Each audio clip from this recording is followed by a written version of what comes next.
Well, good morning, everybody.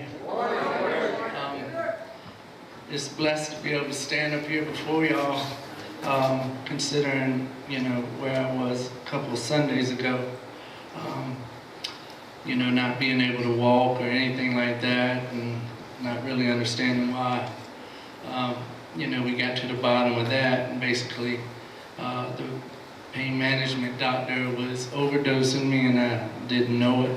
Wow. So I was falling all around the house and slurring my speech, and so that was 7 medications ago. So now I've weaned off and I'm down to 2, thank the Lord. And let's see, the 15th of October was my birthday, which I had just got home from the hospital. And finally turned 37. I got 36 behind me. That was a kind of, my dad died at age 36 of a massive heart attack, so I always thought with all my health conditions that I was next in line, but I'm not. So what I want to share with you is, first of all, I want to actually thank each and every one of you for praying for me. I ask your continued prayers as we continue to transition and wait for God's miracle and the complete miracle. But until then, on my birthday, while I was in the hospital, I missed a lot of doctor's appointments with pain management. And those, I don't know who've never been to pain management, they're very, very strict. And you got to take a class and all of this kind of stuff before they'll see you. Well, I missed a class because I was in the hospital, and everything had got pushed back to the middle of November, which was going to put me in misery for quite some time before I'd get seen. Well, on Thursday after my birthday, or Friday, I can't remember the days, they all run together. The phone rang, and it was my doctor, and they said that, they asked me if I was still planning to be there Tuesday, and I was like, what are you talking about? And they were like, well, you're still scheduled to see your surgeon on Tuesday. And I'm like, well, no, I was in the hospital and everything got pushed back. They were like, no, we're gonna still see you. So that was answered prayer big time right there. And then they called me on Monday because I was going to run out of medication, and they couldn't give you medication until you took that pain management class. And so they were like, well, we have an opening that same Tuesday, you're coming, would you like to take that class that morning? And I was like, absolutely, sign me up. And another answered prayer. Because those, the pain I go through, when you go to the doctor, they're like, scale of 1 to 10, what's your highest? Well, really, their charts don't go high enough for the pain I'm in. And the pain I've been dealing with for 20 years, and things have just continued to get worse. But I'm claiming the victory, and I know that it's on the way, not just for me, but for many people who are looking for healings in this house, whether it be financial, spiritual, emotional, physical, whatever it is. God is going to use this house to be a miracle working house. And just to share, so everyone will know exactly what you're praying for. When I was born, my chest was caved in. Basically, the sternum bone was broken in. So when I was 4 years old, they did a procedure that did not work. And we went to Hawaii at the time, and my dad passed away 2 months later. So we moved back here where my mom's parents were, and we took up residency here in Franklin. And not long after that, at 4 years old, is when I met the Dillons right downstairs. And we began coming to church here, and I went to school here. And as I got older, I left the school, which was a big mistake. So anybody who can bring their children to the Rock Church to go to school, I highly recommend it. Nothing against public education, it's just a different things they're brought up around isn't like what you get here at Rock Church, where you get prayer, where you learn scripture. That's better than any education you can get. Plus you get the education as well.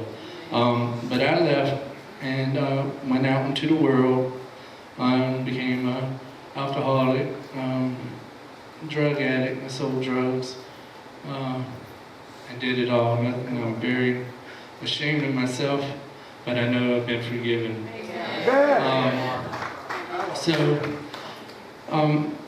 My next procedure is I have to have a few more MRIs done of the back, and then what they're going to do is called a spinal stimulator. And what that does is they run wires into your spine, and then they'll put what looks like a pacemaker right up here under the skin. It's an outpatient procedure. It'll just take a month or so where I have to take it easy so the wires don't move into the spine. And what that'll do is I'll have a little device on the outside that I can turn up or down, depending on the pain. And what it does is each time the pain tries to go to the brain, this blocks it. And I'll feel no. It's supposed to be 50 to 100%. They're looking for 50 to 100% of being pain-free. So we're looking for 100%. But I will take 50%. I'll feel like a whole new man with 50%. But we're believing for 100%. So that's my next step and our next goal. It's been very hard on our whole family, Mackenzie. So continue to pray for them too.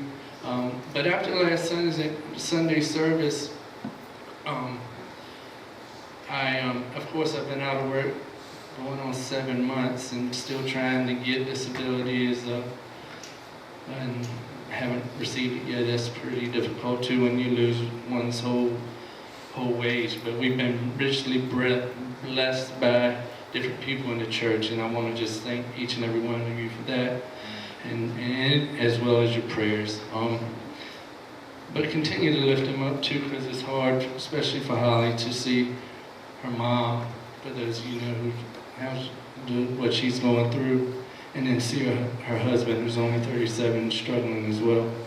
But after Sunday service, I'm gonna go ahead and wrap this up. After Sunday service, we got prayer. I got plenty of prayer, and I felt better. Not necessarily with pain, but I felt better inside. And it's like I got rid of a lot of things in my heart, because I really feel like I've been in prison for 20 years. And I can't wait for the day to get out. And being where you can't drive, I'm not able to drive, I'm not able to do anything, so I'm basically stuck at the house. I got plenty of people to come visit and take me different places and call, and I thank you all for that. But last Sunday after the prayer, like I said, I was feeling much better. Got home, my mom had come out, and Mackenzie and Holly and my mom and I all went outside, and I haven't been outside, where I've been able to walk around for a long time or play with Mackenzie. So out of nowhere, I just said, Mackenzie, Daddy's feeling a little better. Would you like to race? And she said, sure, Daddy.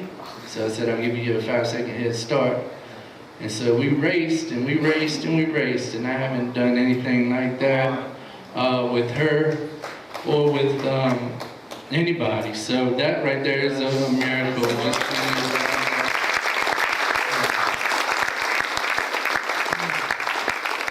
It's hard for a 4-year-old to understand why dad is always laying on the couch on the eating pad and taking medicine, but I pray that that's about over, and that it's very temporary, and that I'll be able to be the dad God's called me to be, and also be the servant that God's called me to be, and for me and Holly to be beside Danny and Jill and all the leadership. Because we know that that's where He's called us to be. So even though I go through a lot, I'm a fighter. I don't give up. I just ask for continued prayers, and I continue to pray for all of y'all who need prayers as well. And I love y'all, and I can't wait to be pain-free.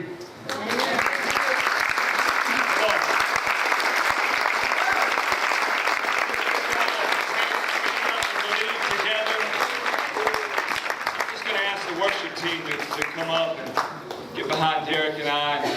This is the deal. We serve a God of miracles. We serve a God of miracles. And one reason that I wanted Derrick to share is one, because he got such a great breakthrough. Am I okay? Which one did I use?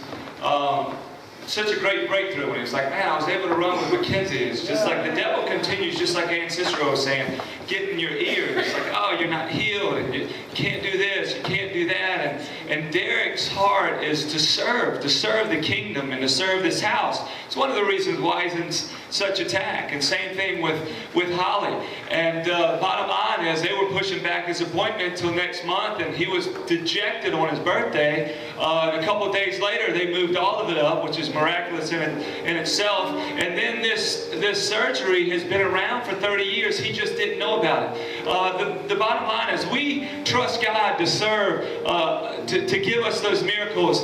We don't really know how they're going to take place. Sometimes they're going to be miraculous, supernatural, and sometimes they're going to be through doctors. We're going to still believe that he can be pain-free without any kind of operation. But at the same time, we're just, giving God praise for what he's done in his life, what he's going to do in his life.